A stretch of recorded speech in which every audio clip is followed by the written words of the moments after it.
Video শুরুতেই বলে দিচ্ছি, এই খাবারগুলো আমার টাকায় কেনা নয়, গিফটে পেয়েছি। এই যে তোমরা যারা নেগেটিভ কমেন্ট করো তাদেরকেই বলছি, এরকম নেগেটিভ কমেন্ট না করে এরকম ভালো মন্দ জিনিস পাঠালেই তো মানুষ কত প্রকৃতির হতে পারে তোমাদের ধারণা নেই। হ্যাঁ গাইস, তোমাদের ধারণা নেই।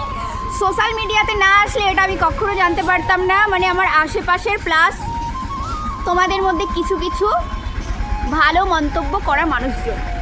হ্যাঁ, এই যে এটা খাচ্ছি, এটা আমার আশেপাশে কেউ দেখবে নেগেটিভ কমেন্ট করবে, আমি জানি। যারা আমি দেখেছি সোশ্যাল মিডিয়াতে যারা কাজ করে নেগেটিভ কমেন্ট কিংবা বাজে মন্তব্য কারা করে জানো তো? এই আশেপাশের কিছু কূটনীতিকর মানুষজন। হ্যাঁ এটাই, কারণ চেনাশোনা লোকই করবে, অচেনা লোক তোমরা তো ভালোবাসা দেওয়ার জন্য এসছো।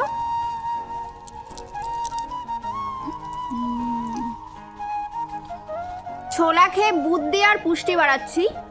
বুদ্ধির অভাব আছে আমার না, কূটনীতিকর মানুষজনদের। তাদেরকে বলছি ছোলা খাও, পুষ্টি হবে, ব্রেনেও কাজ করবে। যে এইভাবে লোকের পেছনে কাঠি না করে নিজের লাইফে যদি মাথা ঘামাতে পারো তাহলে হয়তো সাকসেসফুল হতে পারবে। বরের টাকায় চলতে হবে না, নিজের টাকায় চলতে পারবে, ঠিক আছে?